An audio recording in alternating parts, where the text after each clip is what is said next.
Om Shri Sai Ram, Bhagavata Vahini by Bhagwan Shri Satya Sai Baba, Chapter 17, Recalling the Bygone Days. Emperor Parikshit journeyed in state over the entire Indian continent, acquainting himself with the administrative excellence of the rule of his grandfathers, with the unique relationship which they had established between themselves and Lord Krishna, who had then come down on earth as man, listening to the experiences of many a saint and scholar who lived in those halcyon days and reflecting on those cheering memories. As he travelled along, often he was overcome with remorse at the thought that he was not alive during those days, when the grandparents were in such heavenly bliss. While thus immersed in the joy of recollecting the annals of his forefathers and the glory of those bygone days with Krishna, Vyasa, the great sage, appeared before him. Quite unexpectedly, he welcomed him with great honor and seated him on an elevated seat. The sage praised the rule of Parikshit and said that he was reminded of the reign of the Pandavas. The young king listened reverentiously to his talk. After some time, Vyasa said, "Son, I must be going now." But Parikshit said, "It is like placing a dish of delicacies before a starving man, and just when he is about to stretch his hand towards it, dragging it away from his grasp. Your accounts of the adventures of my grandfathers and of the splendor of Sri Krishna are like the most precious gems spread out before me. But you caused the most painful disappointment to me by refusing to let me have them. Your leaving me is just now makes me feel desperately sorry." He pleaded with the sage to stay a little longer. "Tell me on what mission you have come. Be with me for some more time and assuage the hunger that is gnawing me. I miss the great good fortune with my grandparents had to spend their lives with the Lord himself. I shall save myself from decline, at least by listening to their exploits and their devotion, which drew upon them his grace." Seeing the king, who prayed in great earnestness and humility, Vyasa said, "Son, do not feel that you are in any way inferior or less endowed with good fortune. I declare that no one else had such good fortune as you earned, for you drew upon yourself the grace of the Lord the moment you were born. The Lord Vasudeva gave you the breath of life. He raised you in his arms and played with you while you were yet a baby. You too stuck to him so close that you scarce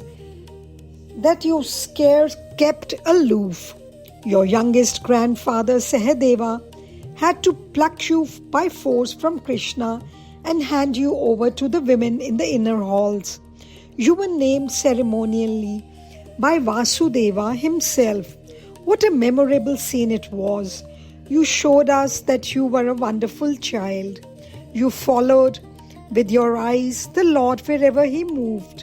Whichever side he turned, you were intent on Pariksha. Where he was, no one else was in that hall that day. Krishna hid himself very cleverly behind pillars and tried various means of diverting your attention away from him. But you proved too clever even for him. Your eyes were searching for him alone. They saw only him and his splendid form. All of us who were then present were wonderstruck at your devotion and concentration. It appeared as if you were examining each face and trying to find out whether it was Krishna's. Your face fell when you saw it was not. It blossomed when your eyes saw him and him alone. Scholars and simple folks, Ryots and Rajas realized that you were a remarkable child. That is the reason why, when your grandfather Dharamraja prayed to him to give you an appropriate name, he named you after your strange behavior, Parikshit. When the Lord announced this name to Dharamraja in the hearing of that vast gathering of courtiers and scholars and sages, they all applauded, saying, "Very apt, excellent, fine." Being so richly favored by fortune, it is not meet that you should condemn yourself as unlucky. You were fondled by the Lord. He played with you and watched your gambols. He gave you your name. How few earn this fortune. Do not consider these just common gifts of grace. Tears of joy welled from the eyes of Parikshit at these words. He had a question rising up from his throat, but Vyasa saw him swallowing it, and so he patted him on the shoulder and encouraged him to ask it. "Son, it looks as if you desire to put some query to me. Ask without hesitation, do not quail." Taking courage from this prompting, Parikshit said, "Worthy master, man cannot know the value of either joy or grief unless he is aware of them. The joyful contacts of which you spoke now were rewarded me when I was scarcely aware of the bliss inherent in them. Real joy can be tasted only when one is conscious of its value. If a child is given a billion-rupee diamond, it will only deal with it as a lump of glass. The happiness of being with the Lord, which you say I had in my childhood, is as ineffective as the joy experienced in past births. I did not know what precious moments they were. Had I known it, were I capable of knowing it, I could have treasured that joy forever. Now it is all mere inference. I have no ocular proof of the grace of the Lord which I received then. So I depend now on auricular proof only. So please tell me of the greatness and glory of Krishna. Let my ears drink the nectar of those stories." Vyasa was moved by his entreaty. He agreed, "Son, do you consider his leelas to be just one or two? How can I relate to you his leelas, which are beyond one's capacity to enumerate? So ask about what he did in connection with some particular person or during some particular incident or situation. I shall gladly tell you all the details." Parikshit was elated at this. He begged him with folded hands, "Master, tell me how this great attachment between my grandparents and Lord Krishna was born." Vyasa burst into laughter. "Son, your earnestness surprises me much, for only such earnest individuals can get jnana. I am delighted that you have this deep yearning. So, I shall tell you what you have asked for. Listen." Saying this, Vyasa made himself comfortable in his seat. Parikshit, too, got ready to hear, with a heart that was blossoming with joy and ears that widened in the ambition to learn. "Son, King Drupada grew anxious to give his only daughter in marriage to a suitable groom, but could not succeed in securing one, in spite of the most diligent search. So he announced a Swambar, or the festival for choice of bridegroom. Kings of great might and majesty assembled in his capital, along with scholars endowed with charming personality, all eager to wed the princess whose beauty was unexcelled in the three worlds. They were all proud of their wealth and valor, for they felt that they could win her by those attainments. In that assembly hall, the king had fixed a contrivance on a pillar. It was a wheel revolving fast, a wheel that was reflected in a sheet of water Below the pillar on which it turned, the wheel had a fish tied on it. The competitors for the hand of the princes were asked one by one to come forward and, drawing the bow, while looking at the reflection, shoot at the fish target up above. Drupada announced his intention to give away his daughter in marriage to whomsoever hit the target, so prepared. The city was full of princes and kings who had arrived to try their hands at this unique festival of bowmanship. News of this festival reached the ears of your grandparents, who had then assumed the role of Brahmins in order to mislead the wily Kauravas. They felt at first that they should not come out in the open on that occasion, but Arjuna, your grandfather, was able to persuade his brothers to attend the festival of valor, for he said, no Kshatriya should stay away when bowmen compete for a worthy prize. Thus, it happened that the 5 brothers sat among the assembly in the garb of Brahmins, like a group of lions, casting a halo of heroism around. All eyes were drawn towards the place where they sat.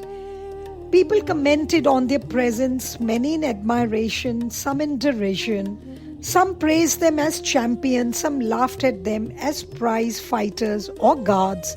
The whispers aroused them, spread all around. Lord Krishna had come for that festival. His eyes were fixed on Arjuna all the time.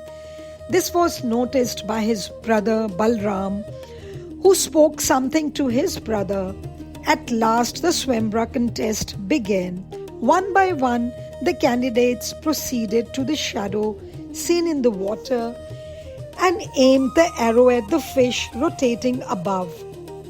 They failed and returned pale with humiliation.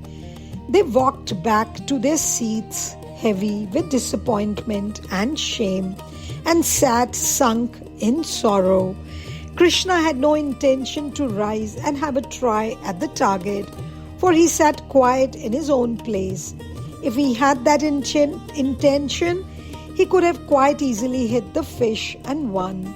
But who can gauge the depths of his mind?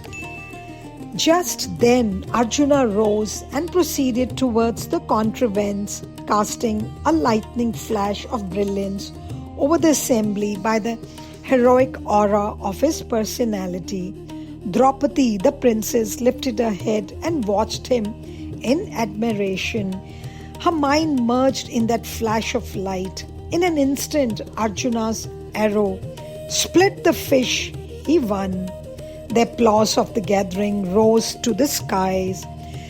The princess came forward and wedded him, placing a garland of flowers around his neck and holding his hand.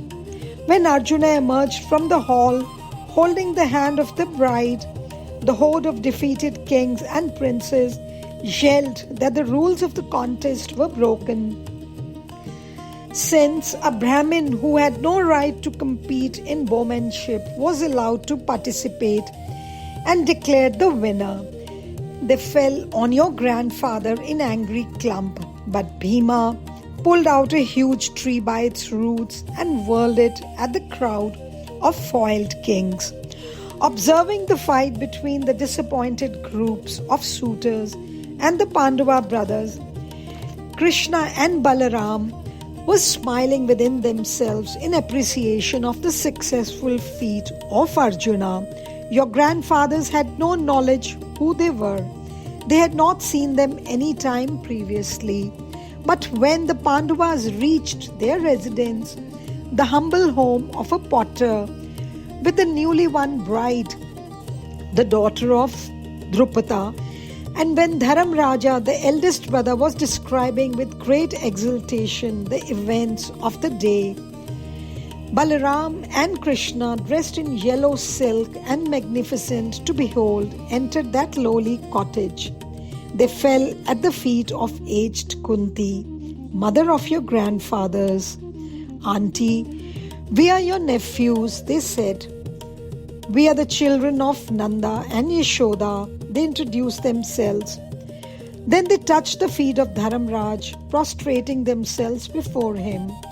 Krishna approached Arjuna and drew him aside with a sweet, simple expression of affection. I know you, but you do not know me. I am seeing you now for the very first time. I am the son of Vasudeva. My name is Sri Krishna. I am younger than you are.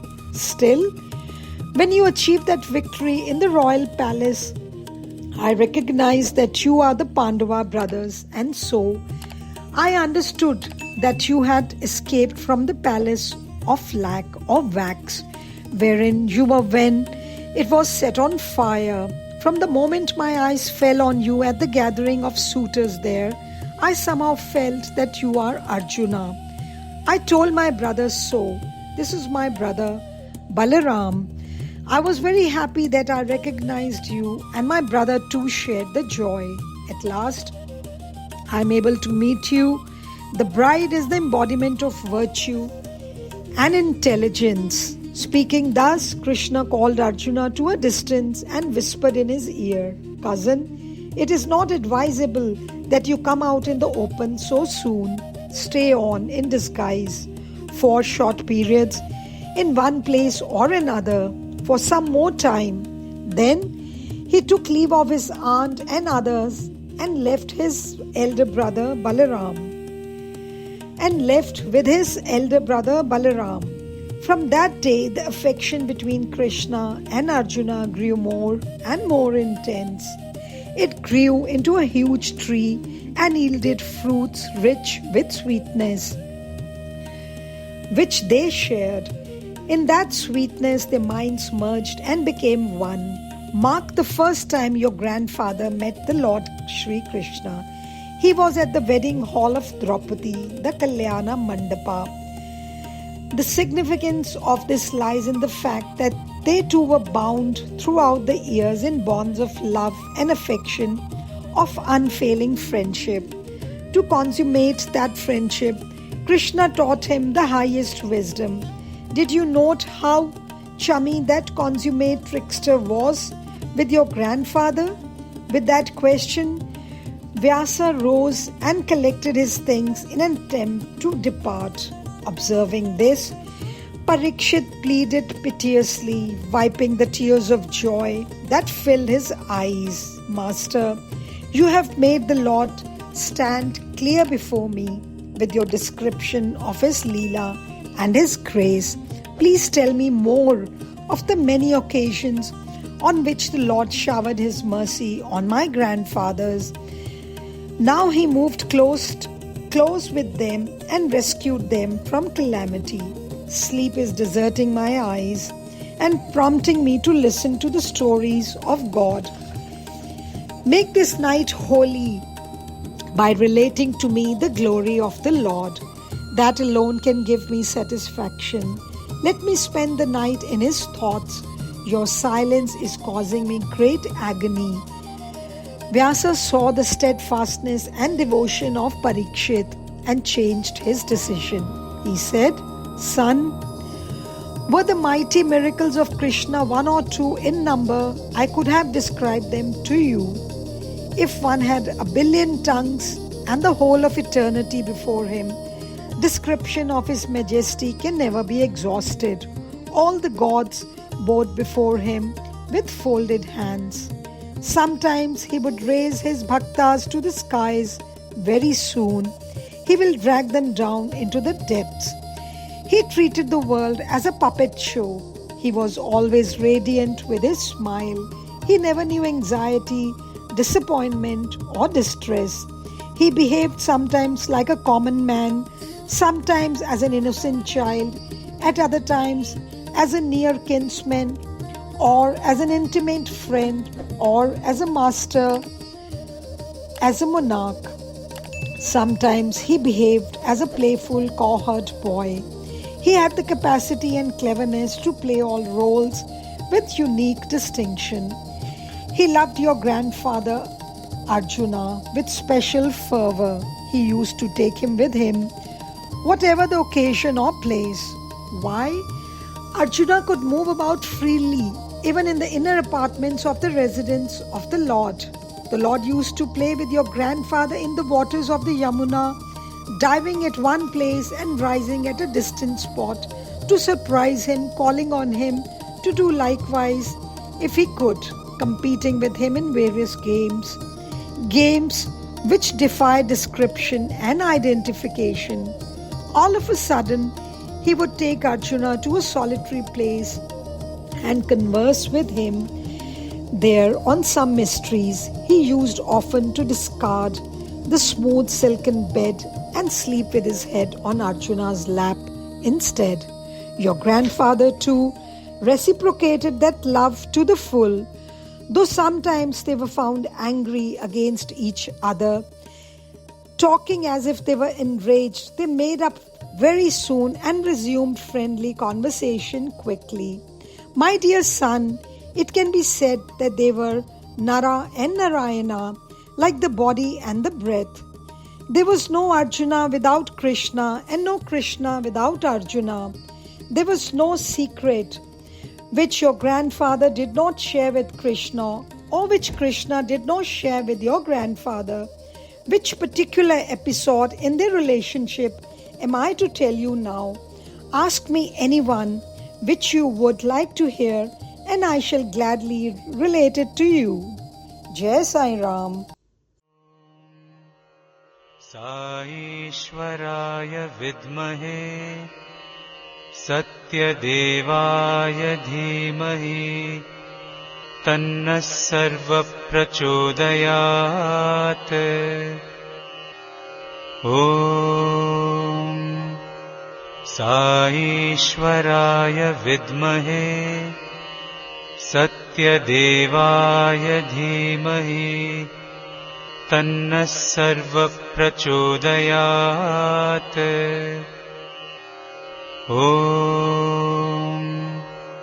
साईश्वराय विद्महे सत्यदेवाय धीमहि तन्नः सर्वप्रचोदयात्। ॐ